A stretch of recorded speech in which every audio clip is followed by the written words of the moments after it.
Hello, everybody. Welcome to this week's edition of Valpo Basketball Weekly, along with head coach Matt Loddick. I'm Todd Eichow. And Matt, this was a good week. 1-1 doesn't sound overwhelming, but certainly there were two strong performances this past week.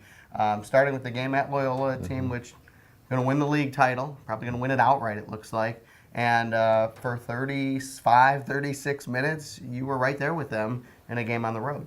Yeah, and I thought we executed really well in that game. And we've talked a lot about on here, but our teams continue to get better and continue to just believe. And when you go on the road in a tough environment against a really good team that's very well coached, doesn't make a lot of mistakes. We played well enough at times to win, and I just thought that their execution down the stretch was a little bit better than ours. It takes a lot to step up and make shots late in the ball game. First off, you've got to be willing to take shots, and not all players are willing to take big shots. Sometimes they back away at a point where earlier in the game they would have taken a shot. And you had guys willing to take shots. Now, most didn't go in the last 5 minutes of the game at Loyola, and that's why they ended up winning by 9 in a game which was probably closer.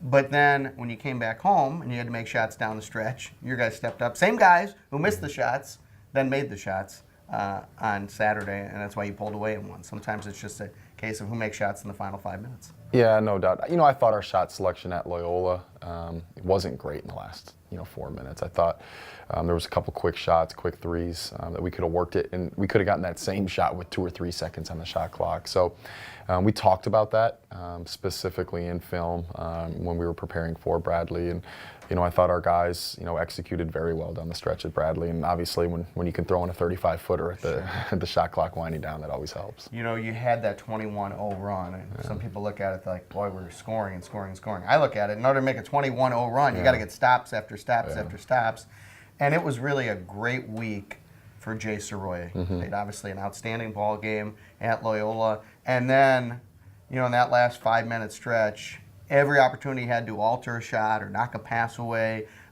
just be big against Bradley, he did. Oh, yeah, he was fantastic. He made it really tough to score. And, our credit to our guys, because we actually switched up some coverage with about 5 minutes to go defensively.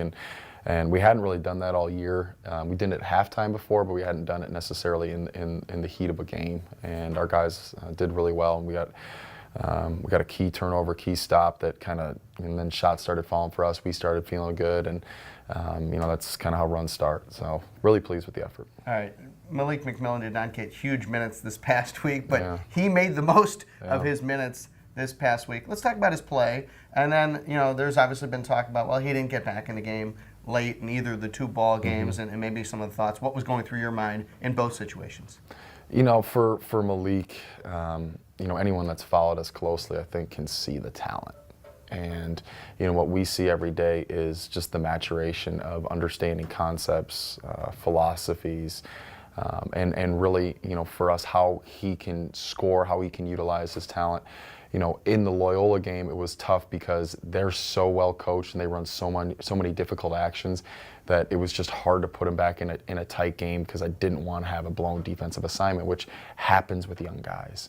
And then I thought we got in a really good rhythm, being small in the second game against Bradley. So the one thing that's unbelievable about that young man is he's the loudest, most energetic guy on the bench, and I'm sure he wants to get back in the game, but he is cheering harder for his teammates than anyone else. Maybe in the big picture, to see that he's found some ways to get to the hoop. He has more confidence. I mean, we see he's confident shooting the ball, no doubt about it. But in the last week, we saw him taking the ball to the basket a little bit, using the bounce to get to the basket. That's something we hadn't seen much of earlier in the year.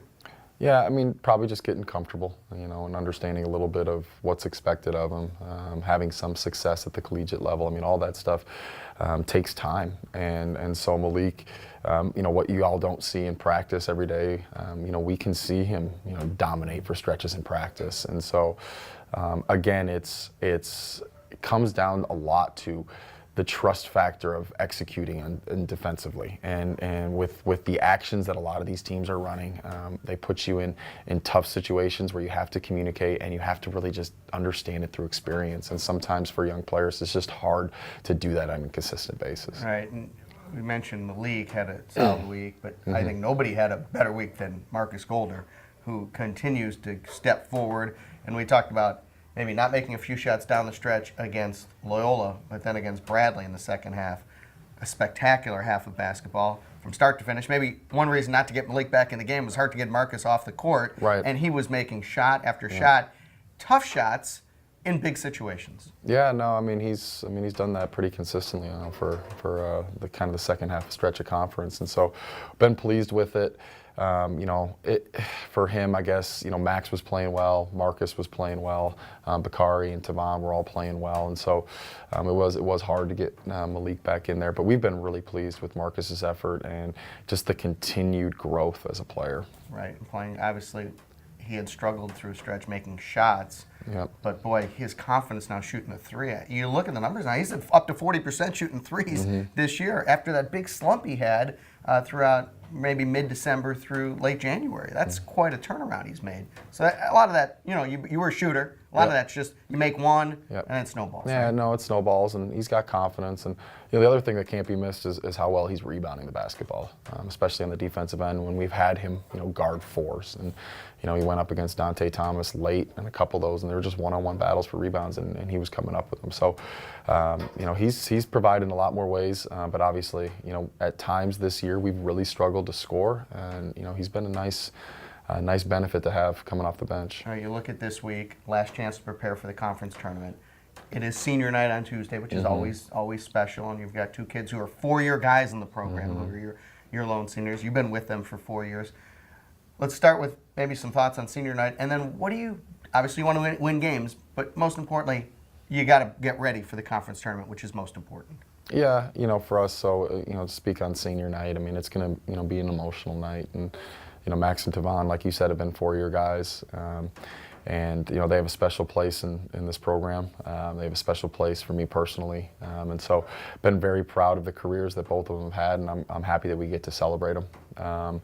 And as we kind of look forward, I think that what we're excited of as a staff and excited as really a team, and I know the players believe it, is I think we're continuing to take positive steps forward. And so your goal is always to be playing your best basketball at the end of the season.